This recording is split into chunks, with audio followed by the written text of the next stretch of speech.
Today's project, making a bottom plate for the tailstock for my lathe, which is gonna serve of course to clamp the thing in place. But before I do this, first of all I would like to make new feet for my lathe, because for the moment the thing is mounted on pieces of plants and I think it looks stupid and it's also wobbly. I used this machine a couple of times now and it really is too low and it hurts my back. So let's make feet for it. And it could well be that here I have exactly what I need for it. This is a thick wall square tubing, distance I think, I don't know, 70 millimeter square. Of course, if I use this, I can't put a bolt here because here is nothing. So I also have a very nice piece of flat bar, which is 60. It's a bit short, but it's what it is. 60 and thickness of 20. Long time ago I also raised the milling machine and also the shaper. And I raised it for 120 millimeters and milling machine too. And I figured out that 120 for the lathe will be just fine. So let's go for it.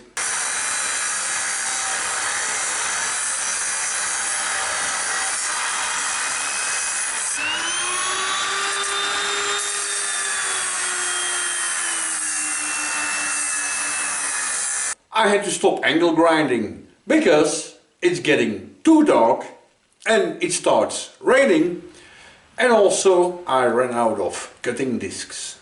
So I cut my 4 little pieces here on the bench saw, and now I will cut off these little useless things here on the shaper. Of course I can also do this on the milling machine. But I don't want to mess up my carbide and mills for this stupid little project. And of course also the shaper will be much faster than a milling machine. Let's do this.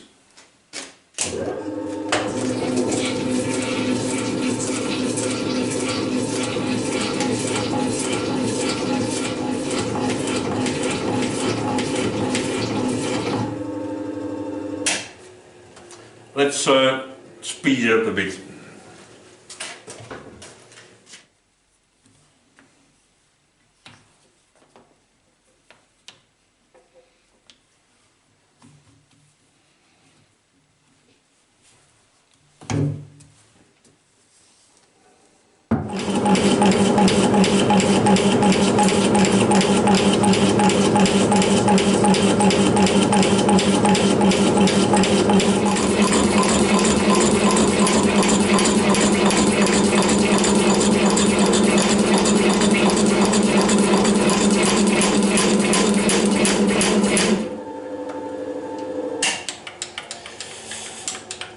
That will do. The belt sander will make a quick job of these details.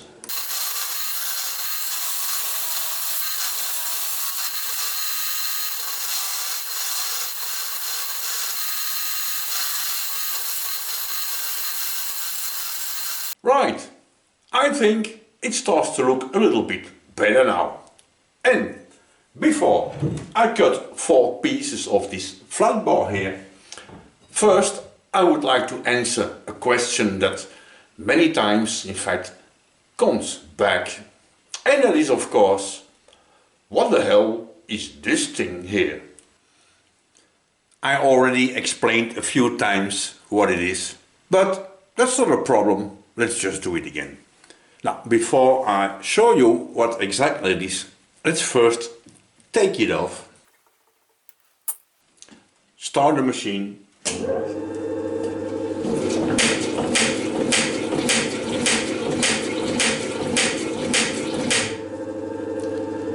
The machine is now running at 100 strokes a minute. With a stroke length of 120 millimeters. It's somewhere between 4 and 5 inch, which gives a cutting speed of 20 meters a minute, which is exactly what we need to cut soft steel using high-speed steel.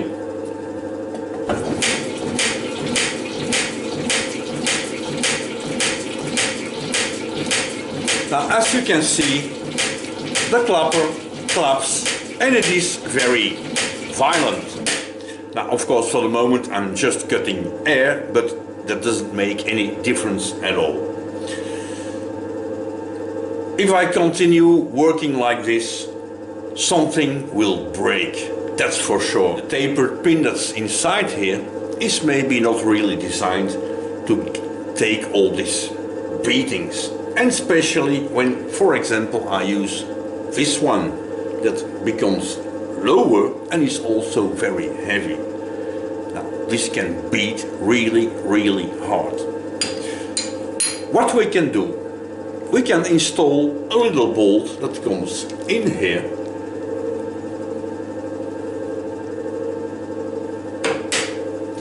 And this will limit the movement of the clapper.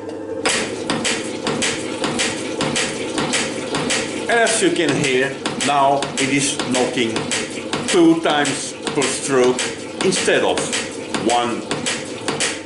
So that's maybe not really a nice solution. So after a little bit of thinking, I came up with something very simple, a quick build. This is just a little piece of threaded rod and a spring.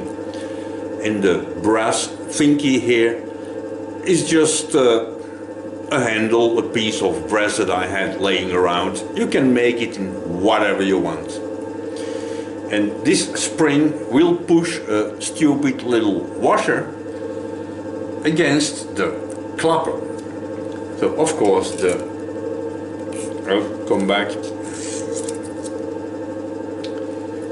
The little stud goes in the fixed part and the spring pushes the washer against the clapper.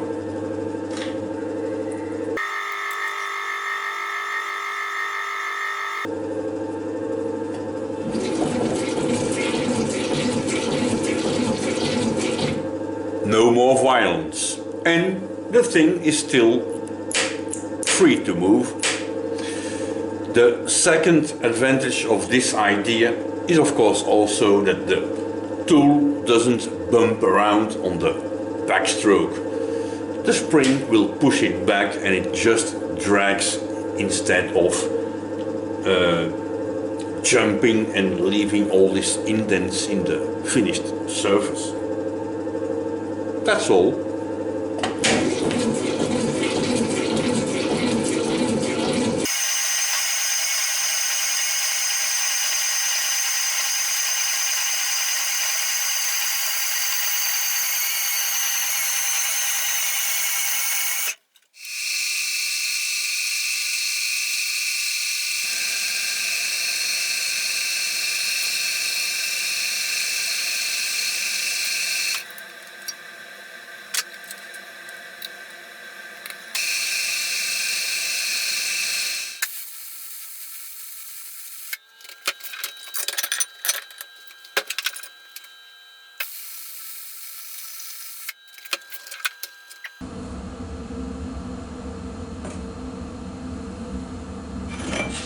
Beh,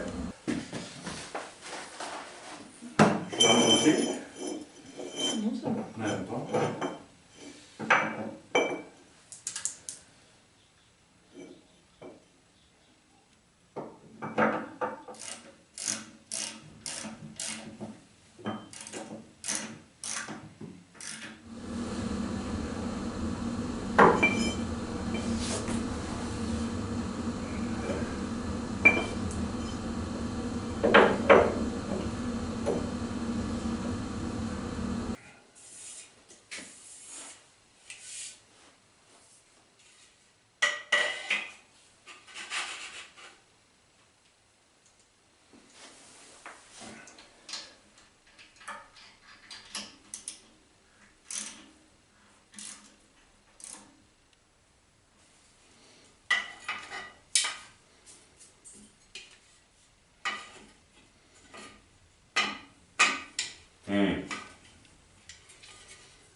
Of course, this thing here is not a precision level.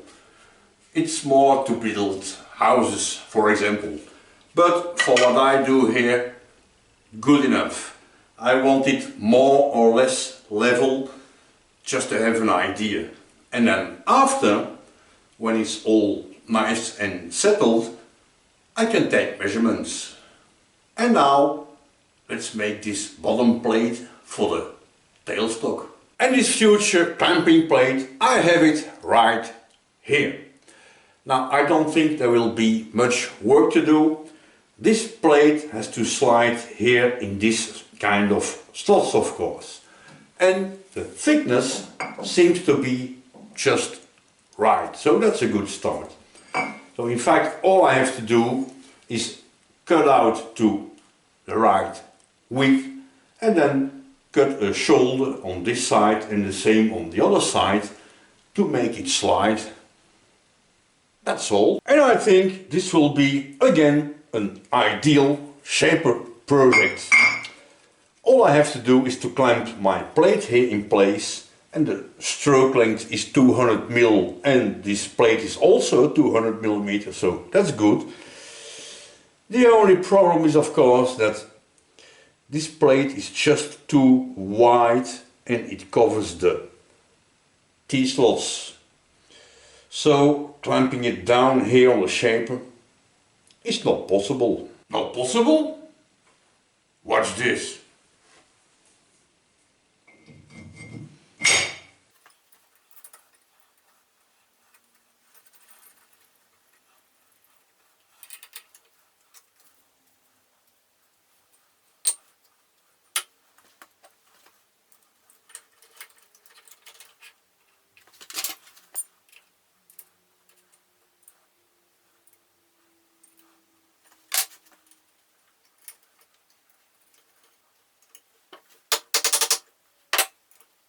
As you can see, on the shaper everything is possible.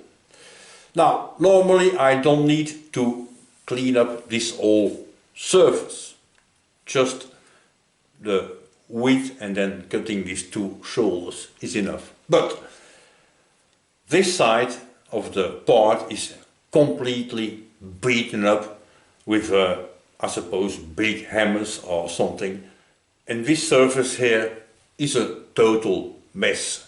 And all the material here is even flared out. So what I'm going to do is just give it a very light cut, just to make it parallel, and of course the other side too. And after I can cut the width.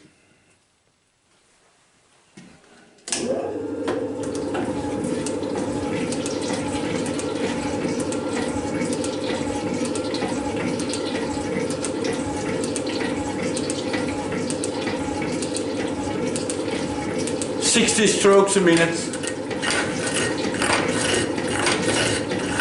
My part is 200 millimeters long, and I check on my paper.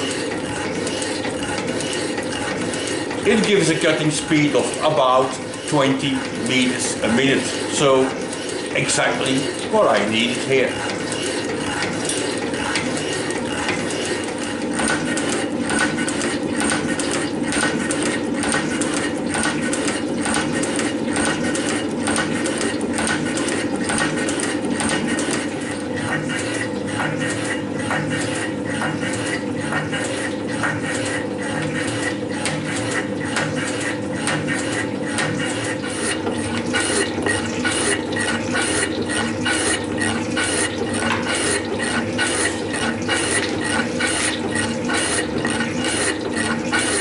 I just finished cutting these two big sides here with this cutting tool, which means now this tool has a history, and the history of this tool is now written in this surface, and I think that's fascinating. We can clearly see here in the beginning, where the tool starts to cut, it's searching a little bit the balance between being pushed through the metal and the chip control, because here in the beginning there is no chip yet. These two oval holes here, I think they are flame cut or laser cut or something, and the sides are really hard, which means that this tool, instead of taking one beating per stroke on the side here, took 3 beatings. And the cutting edge was not really happy with it, and we can see the difference in the surface finish. And in this part here there is some lettering, and I think, not sure, but I think this was made by laser, and the surface of this lettering is so hard that it completely messed up the cutting edge of my tool here. And that is also clearly visible in the finish, and you can also very clearly see the difference in the beginning of the cut. Here where I was looking for balance, now this side here is a little bit deeper than all the rest, and here it started to cut straight away. Of course, it could well be that you don't give a shit about it, and that's completely fair, of course, but I think it's fascinating. Right, let's work these 4 other sides here.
My first idea was to cut 2 right shoulders here in this plate to allow it to slide here on the inside. But I think there's no need, because inside here there is a nice machined surface, so this will slide very well, and if I make cuts here, I think it will also weaken the plate. So it's a bit pointless to waste my time making useless cuts in here. Let's drill a hole for the threaded rod. And this is more or less the idea, of course, upside down. So this plate comes here, and I checked on the machine bed, the rim, the side of this plate comes more or less here in the middle of this V-groove. Which means that the hole I have to drill has to be a bit offset of center. And to hold the thing in place to prevent it from spinning while tightening, of course I'm gonna use a nut that I will, I don't know, weld or something on this rod. And to prevent it from spinning, I think I'm gonna mill a pocket, but only use two sides, because this plate is gonna move when we adjust the tailstock. This threaded rod will change angle a little bit, so the nut that comes here, I need to allow it to wobble a bit.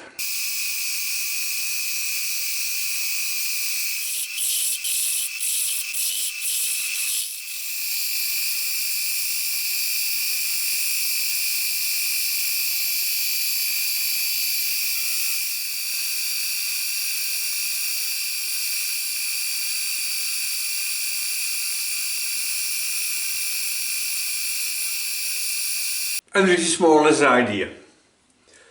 Of course, on the other side of this threaded rod there will be the other nut, and it will pull this plate against the bed of the plate, of course, and this hex should normally fit inside here, and it does. But I see that because of the angle of this rod there is wiggle, but not enough. So what I think I'm gonna do is to do a little bit like the old one, fixing the nut in place and then cut off a part of the threads here. I think it will be easier than bore out this plate and just cut off a bit the threads, and we're good to go.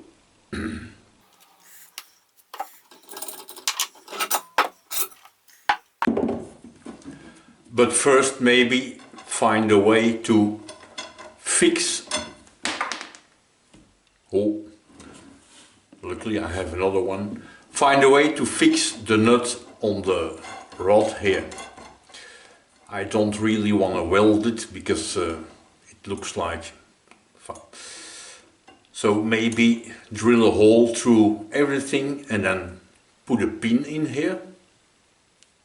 That could work.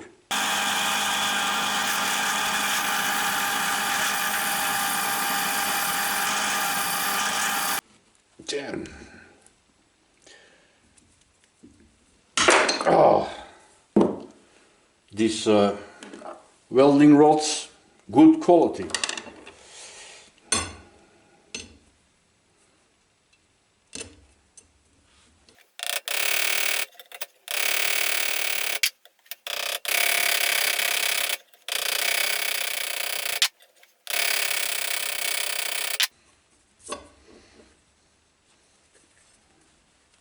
That will work.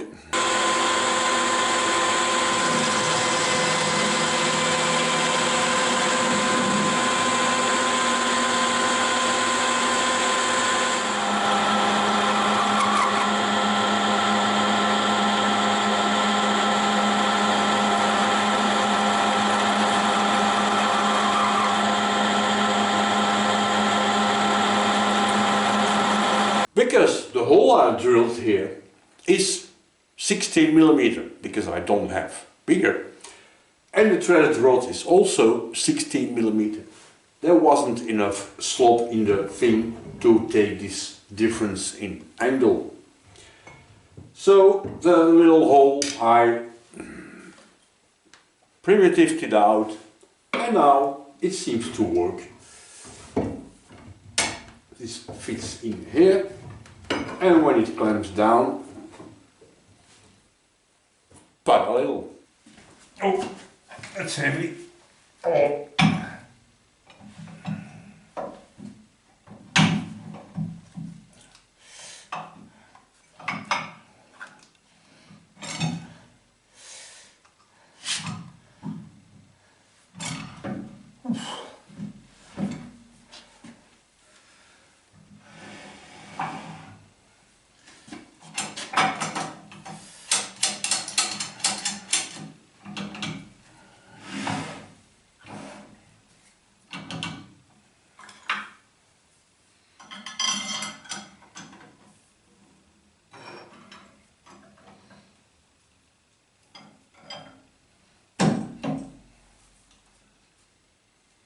it works.